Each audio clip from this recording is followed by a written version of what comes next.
A good evening and welcome to the Fourth Estate, the program that critiques the media's coverage of news and events across the week. This week, we look very closely at presidential declarations that have come from Mugisha Muntu for the Alliance for National Transformation and Joseph Kabuleta, an independent presidential candidate. How has the media covered the stories? We also have a keen and close look at the new municipalities that have been created with the journalists that have actually covered these municipalities that have become cities. The 2021 election has been billed as a hotly contested election, mostly because of the presidential candidates it has enlisted. This week was one of those weeks where many of the presidential candidates had activities to announce their candidature for running for the race. Joseph Kabuleta, a veteran journalist, joined the race together with Mugisha Muntu, a former president of the FDC and now national coordinator for the Alliance for National Transformation. We look at how the media has covered these two gentlemen that have declared their intentions and how that coverage affects or impacts on their bid to become president of the country. You've been in the newsroom long enough to see presidential candidates make declarations. If I'm right, even the 2001 initial presidential declaration by Besigye, you were already in the newsroom. What is it about the euphoria about the declaration that makes journalists scamper and write these grand headlines about a declaration to challenge for the presidency? Well, in our case, declarations are significant depending on the weight of the person who's doing it. Dr. Besigye's declaration in 2001, that was really dramatic. I remember that at that point we were accustomed to the movement system. Yoram Museveni, even more than today, was seen as an inevitable leader. Infallible in some respects. The idea that one of his own would go against him, that challenged the orthodoxy of how the NRM was together as a system. That was really something. But I think, for Uganda, at least for the last 25, 30 years, a declaration is in effect measured against this very idea of the inevitability and the infallibility of Yoram Museveni, and it becomes something of a grand event, especially because people then try to size the fight in the other person. Can this reality of a perpetual presidency, for instance, be reversed? Could it be diminished? Could it be affected in a significant way? So this is why these declarations are important. The less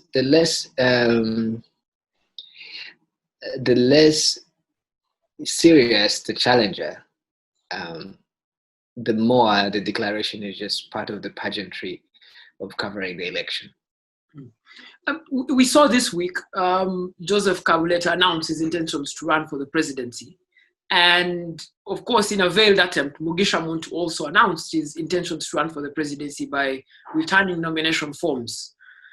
The way that those two were given prominence by the media was that they were challenging President Museveni.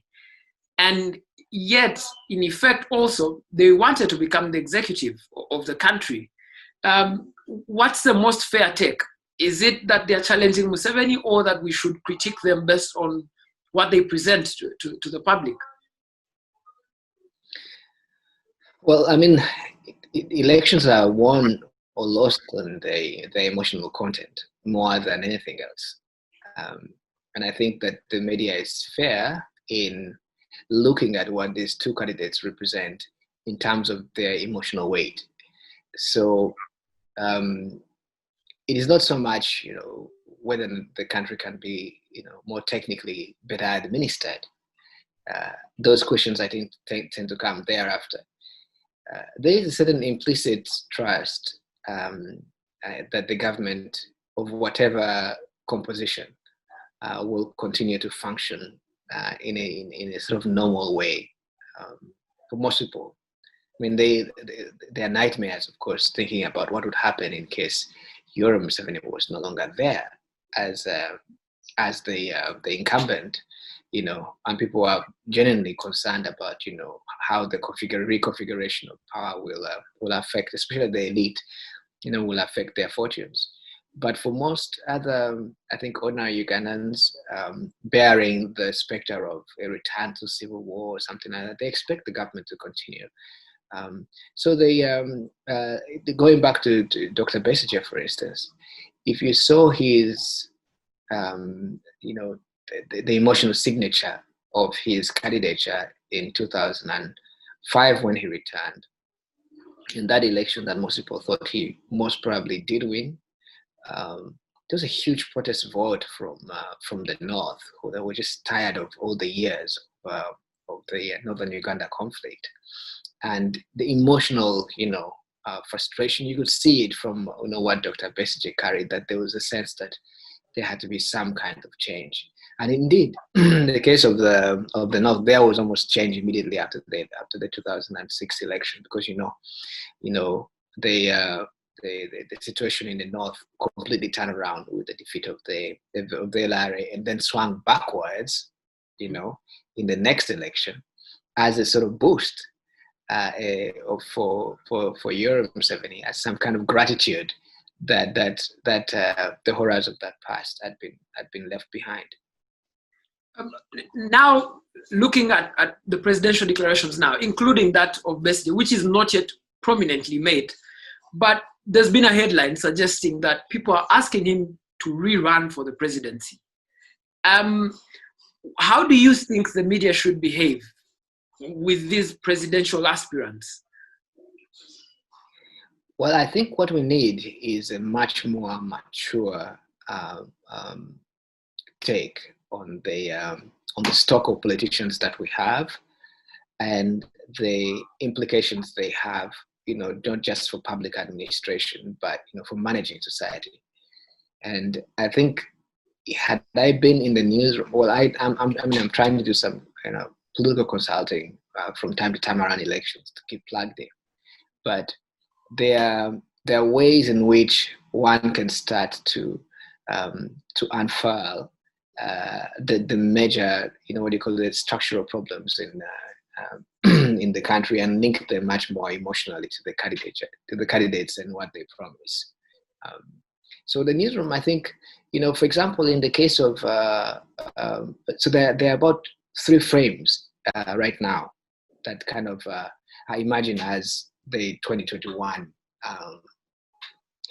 electoral, a framework to look at these elections.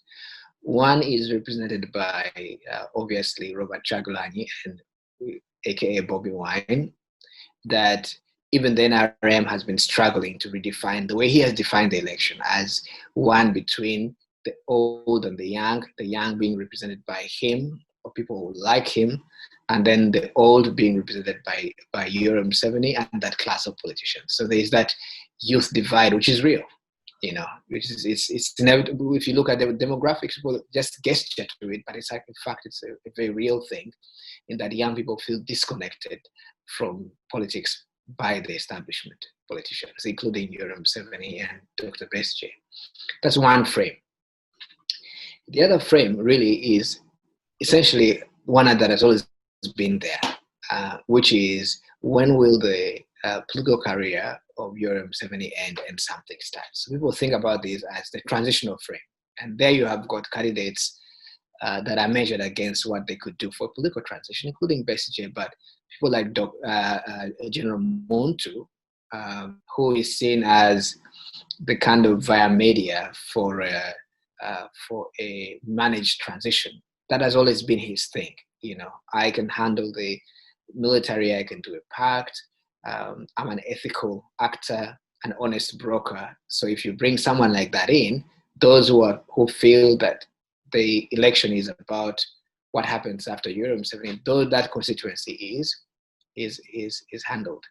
The other one is really essentially about the rest of Uganda, and that is it's the kind of compact that you see with Ugandan politics traditionally, which is how are the ethnic quotas being compensated by political events. So, is Uganda getting more at this time? Is it the time for the East? Will the North be resurgent, in this political election? What about other groups at the periphery? And that really is where Yoweri Museveni is playing at large, because he is the ultimate patrician. He has what it takes, to offer deals to, for example, at the beginning of his term, he visited the Karaka. Everyone can see that he treats Buganda as essential to what happens next. There has been a huge gesture towards the East, and there's talk amongst Iranian politicians, at least from the last election, that we need to do something for the East as a bloc. And so real politics comes down for the incumbent about how to compensate what I call the default, the Ugandan default, which is this ethnic composition that forms our political center. So there is your map of how you could potentially look at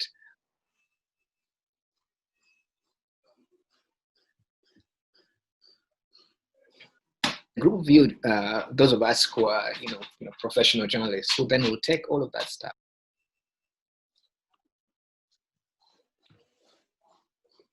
through, like pouring water through sand, to drain it for, what does it mean for the cost of government, for instance? What does it mean for security? What does it mean for our foreign relations? And those are, I would say, the common stock of how you cover a candidate's message and so on and so forth. But people don't pay that much attention. I would go, directly into these are the things that I've just talked about with regard to all these candidates, especially the three that I've enumerated. There is also so Uganda's political lines, and journalism hasn't covered this alone, but we've been strung up on the old and traditional power lines, which is church, which is the Catholics, the Anglicans, and in part the Muslim interests. And then there's tradition on the other hand, which is mobilizing along ethnicities and lines. But then there is a final one now, which is slowly emerging, that Kabuleta wants to exploit, which is the Anglican, the evangelical faith, which is majority of the young and urban elite who work within the city center. Many of them identify as evangelicals. Do you think now is the right time to say that this particular set of mobilizing hasn't been present in Uganda's political center, and we must now start to cover and appreciate the interests it has and look at the candidate they present as a candidate that represents their interests? I don't know. I mean, one of the default aspects of traditional politics in Uganda has been, religion. So tribe and religion have been those two things, and so you cannot avoid it. And I'll tell you a story. One time, this is real. I was walking. I think because we were based at Crown House, which is along Kampala Road, and I was walking. I must have had something to do around opposite where KCCA is, and so a lay Catholic cleric, a canon, stopped me and said, Angelo, I need to speak to you for a second. I said, fine. He says, well, Angelo, you're Catholic. I said, yeah.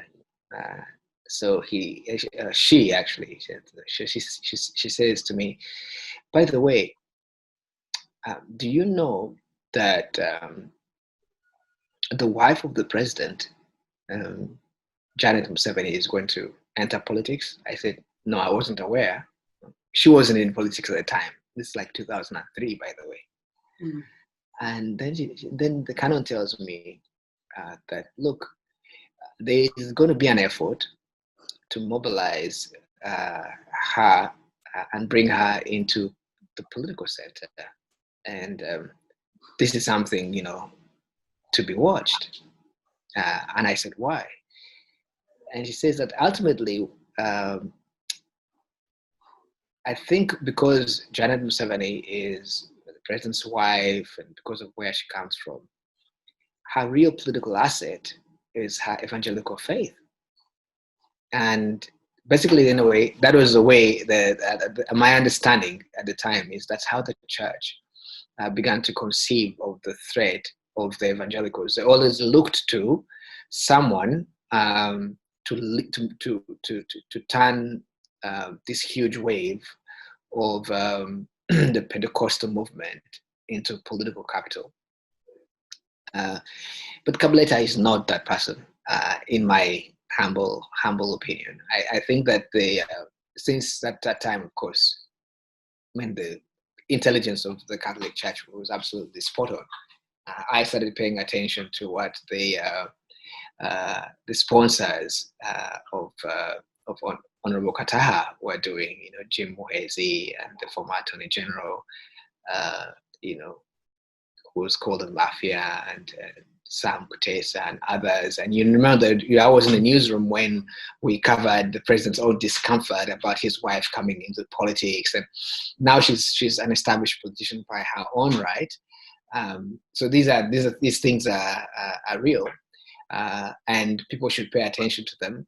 I think that the issue you raise, especially with Kabuleta's candidature, is that it could strike a match with evangelicals, but I don't think it's that candidate that can mobilize them into a political force. What we have seen is that in the last two elections, YK Museveni and his wife were able, to bridge their own issues within the family and keep the evangelical vote much closer to the NRM. And you've seen it, with the large rallies held by Pentecostal pastors and their commitment to work with Museveni much more severely in 2011, if you remember, when they even pledged to form themselves into part of a campaign, the campaign force working as an adjunct body alongside the NRM campaign.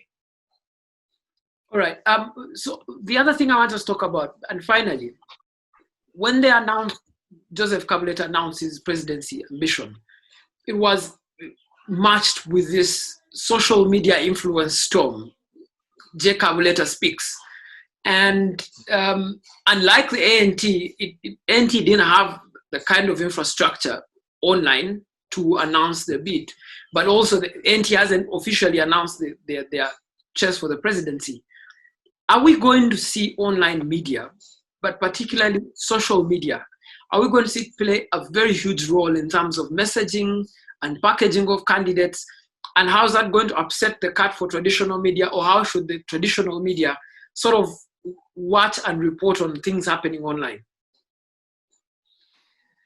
Well, this is going to be the technological election, isn't it?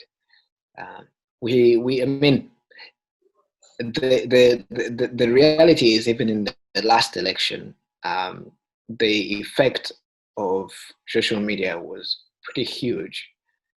One way to measure it, by the way, is how the authorities responded to, the way people are communicating online. We have had 2 internet shutdowns during elections.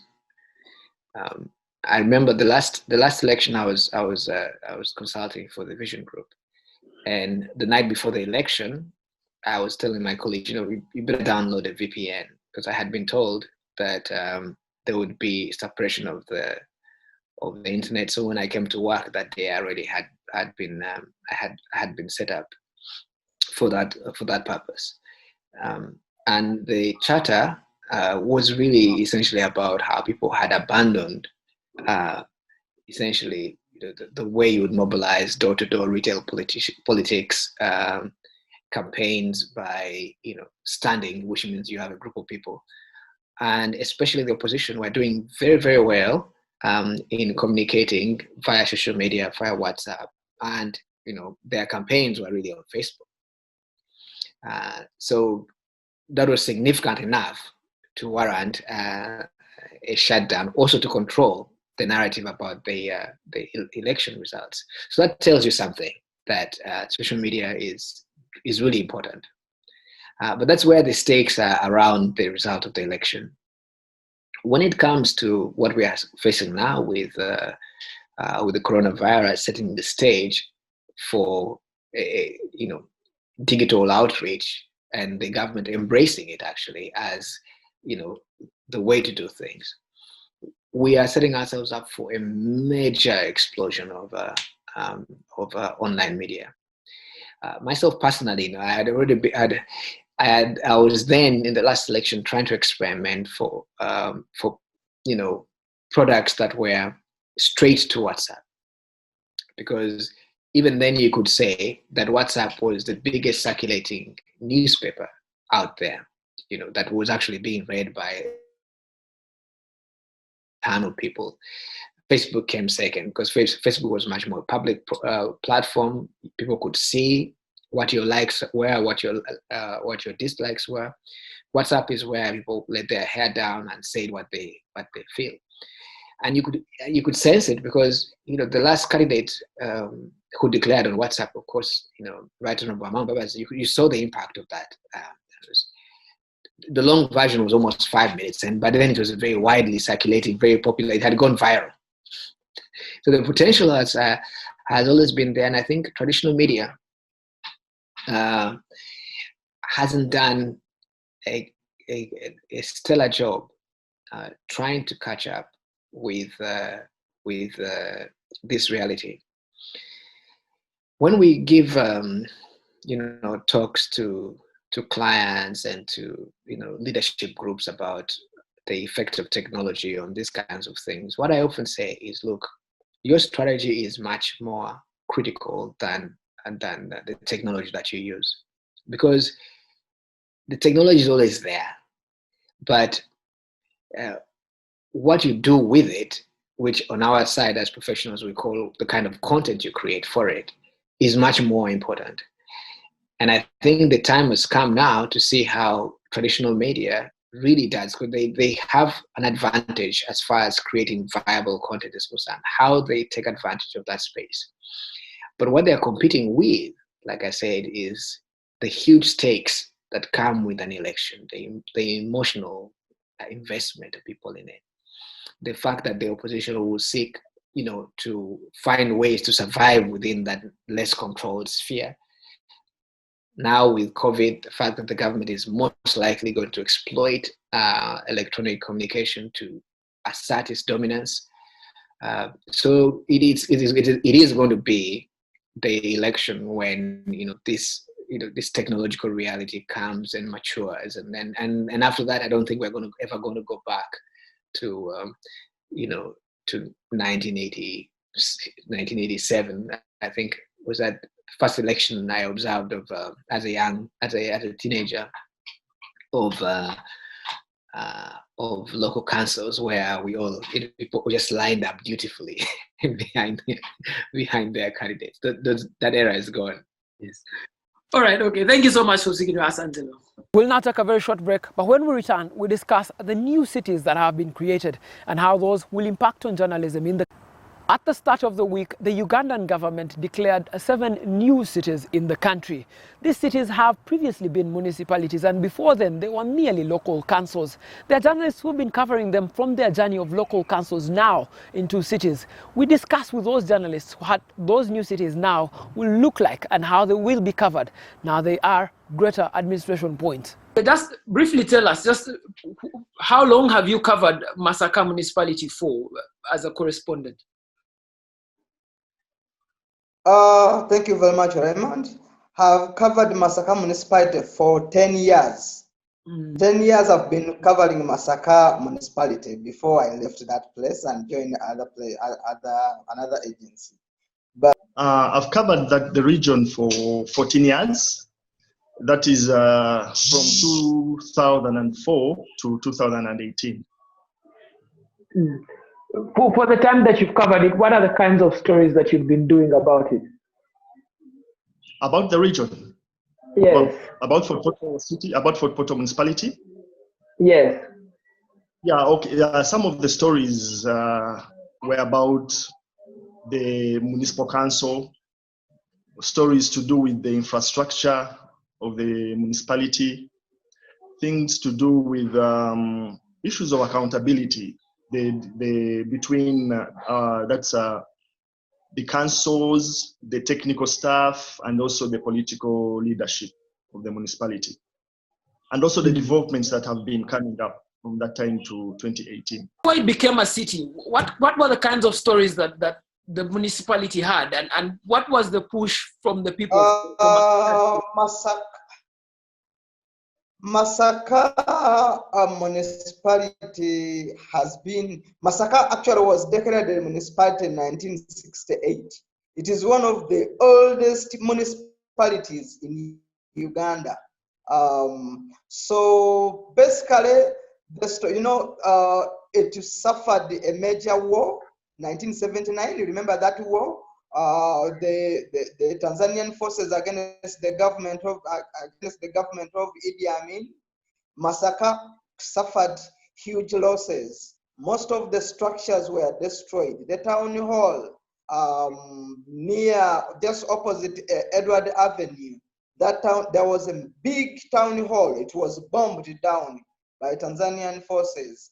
Everything was destroyed. So basically, apart from that, it has been trying to recover from that devastating loss because of the war. But you know, Masaka is one of the areas, actually it was one of the biggest area, the casualties of HIV/AIDS scourge. So Masaka being the center, the biggest urban area in the sub-region, it is seen as one of the sources of services, health facilities. It has Masaka Regional Referral Hospital, government hospital, and of course there is Chitovu Hospital owned by the Catholic Church, plus a number of other private hospitals. It hosts Masaka, it hosts Medical Research Council, where a lot of studies are going on. It has, of course, even the banking institutions are there.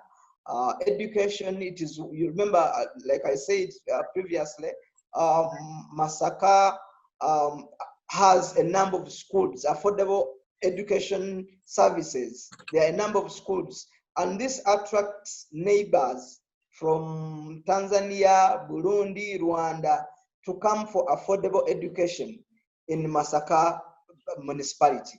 So now that it is a city, of course, expect a lot of demand for these services. When it was announced a city, what was going through your mind? What kind of story would you have loved to see when it was announced a city? Raymond, before the city was announced, I did stories because this issue of the city started in 2016. And it started towards the 2016 elections, where one of the candidates, the incumbent, Alex Ruhunda, said that it's possible that Fort Portal can be a city. That was his slogan during the campaigns. So it started from there. I started building from that time. And it got me asking, is Fort Portal really for city status? So what I did, I got into the field and got the opinions of the people of Fort Portal. They think Fort Portal is worth being a city. This is a question posed to the leaders. Do they think that Fort Portal is a city? But before that, people started they wanted Fort Portal to be at the level of Mbarara. So they said, why can't we be at the level of Mbarara? So that's how the city thing came up. And so I got the opinions of the people. And of course, some people supported it. Others had misgivings. They said, when the city comes, then it's an advantage. Then on the other side, it's a disadvantage. Then when the city came up, when I got to, okay, when Parliament approved that this city should in July, so this thing is so serious. So we got the views of the people, what they are talking. And, of course, there was excitement, but deep inside me, I said, well, it shouldn't stop at the name as a city. Can we see that it's worth being called a city? Let's not just get excited because the name has changed from Fort Portal Municipality to Fort Portal City. What are some of those things that you think, as someone that's covered it for a long time, what are some of the things that you think make it worth being a city? Yes.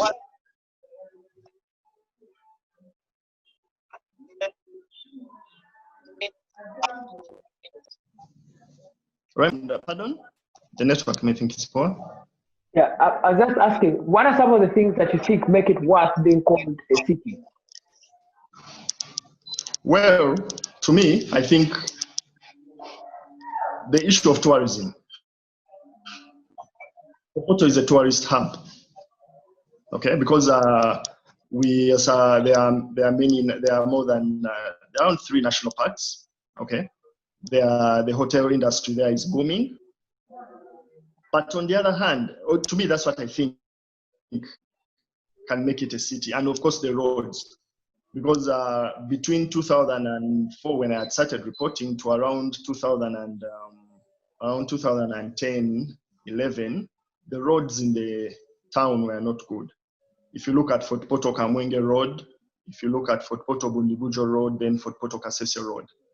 By that time, I think it was immature to start dreaming of a city. But now that the roads are now made, and of course, there's this project, the USMID, everything in the town is developing, the infrastructure, okay? We have new businesses coming up, hotels coming up, solar lights that were not there many years ago. So that alone makes it a city. But there's also another problem that when it comes to expansion, because you realize that some of these places expanded for it to be a city. If you look at places like Arambi, places like Busoro, they are now part of the city. But these are places that are yet, well, okay, I won't rush to say that they are not yet prepared, but if you look at the areas where the city has expanded to, okay, they are still, these are they are rural areas, they're not urban areas. So it will take them time to see that they really get to the level of Fort Portal. The weeks leading up to it becoming a city, you covered it almost for 10 years. Just tell us, what was the mood around the people and getting this city status? What was the mood like in Masaka? Of course, the mood, the excitement is too much. There's a lot of excitement from both the residents and the local leaders. The other day, they were like officially launching it. The Vice President, Honorable Edward Chiwanuka II, was there. The area members of Parliament were there. Honorable Aruna Chebuneka Solo, the Minister of State for Microfinance, was there. Every leader, they joined the hands. You know, Masaka is predominantly an opposition stronghold. So both DP and the NRM leaders, they joined the hands to welcome the city, including residents. Much as we are in COVID period, COVID times. The people, the mood was hyper. People are looking forward to enjoying their city, Masaka City. I wanted to ask you, now that Masaka has become a city, there's an impression created, and you might have seen it even in the coverage of the news, that these cities are going to be a financial burden into the country. Do you think that that was a good light within which to cover that story, or that the story should have been covered as a story of a municipality which had come from the ruins to become a city?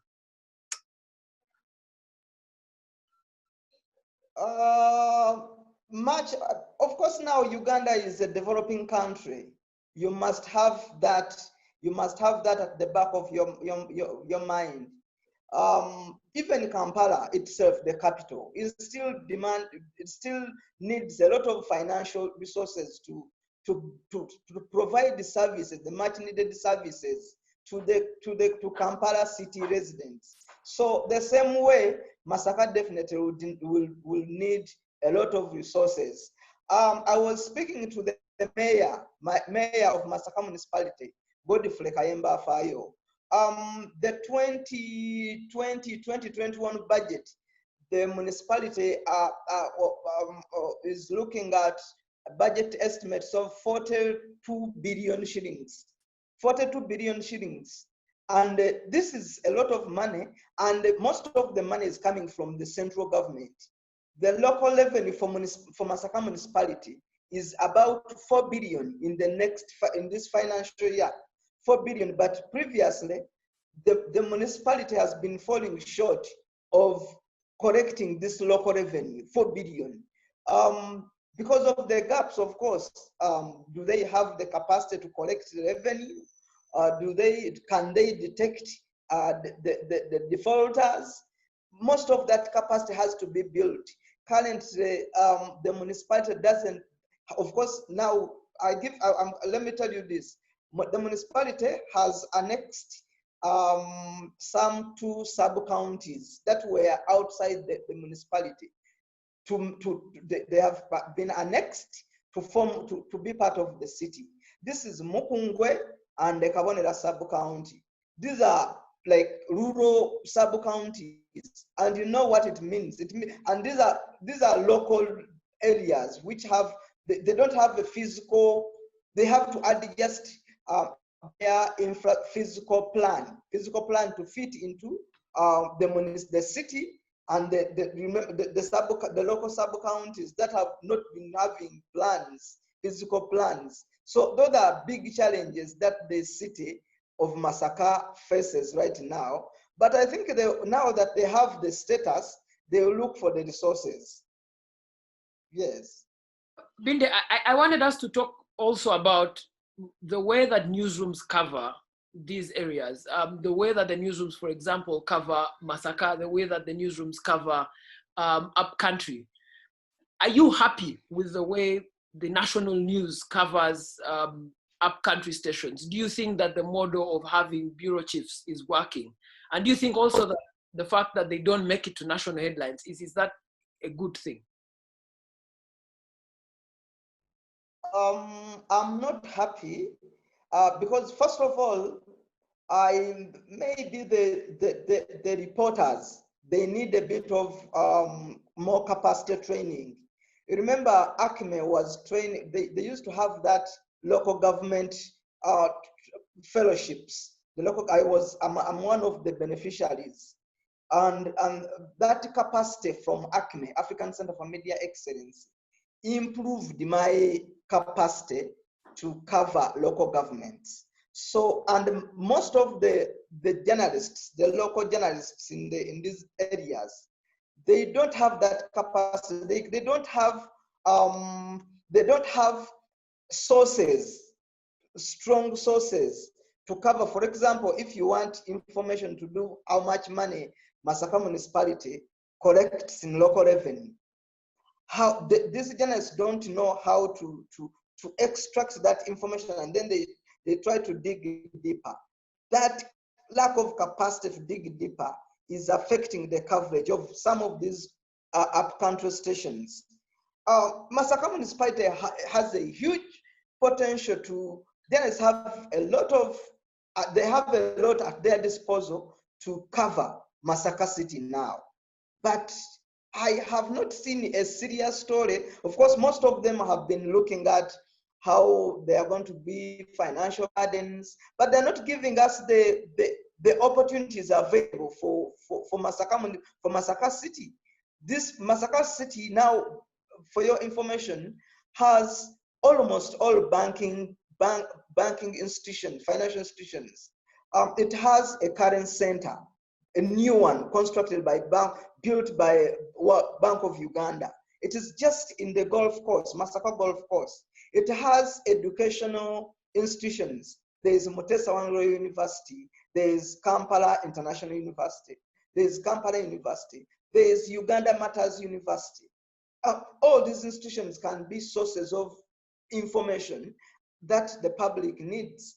And the other thing is, now that Masaka is a city, currently they don't have a functional, serious library where people can go and read. The only library that they have is just opposite Centenary Bank It's a very tiny place up on along Edward Avenue, but you can hardly find a space where to sit. Even the books are very old. They don't have IT staff. So the journalists, these are the stories they need to now to tell the public. To wake up, that's why they are called watchdogs. Journalists are called watchdogs. They need to write about the lack of public library. That's when the leaders in the city will pick, maybe they can pick it up, and then they construct a new public library. There are leisure centers. There were plans, for example, of reconstructing Masaka Recreation Ground. Masaka Recreation Ground hosts most of the football matches in the Uganda Premier League. When the area used to have Masaka Local Council FC, that was the home base for Masaka Local Council. Even in 2017, that was Sports Club Villa's home ground. But when you look at it right now, it is dilapidated. These are the kind of stories that the public, that the journalists need to look at, put the leaders to task to explain. There were plans to reconstruct this massacre recreation ground. What happened? They need to ask the questions. And if they don't ask these questions, the residents will not benefit from their city. Thank you so much for watching The Fourth Estate. Now, this week, NTV launched a Luganda news program, Ebigambo Tebita, and Frank Walusimbi, who is one of the news anchors, is the host of that program. It's a new media estate that helps the politicians, holds them to account, but also gives them a platform to express themselves. We are analyzing that program, but also we'll keep a keen eye about how that program behaves during the 2021 general election. But for now, let's leave you with what's happening on the online world. Thank you so much for joining us, and have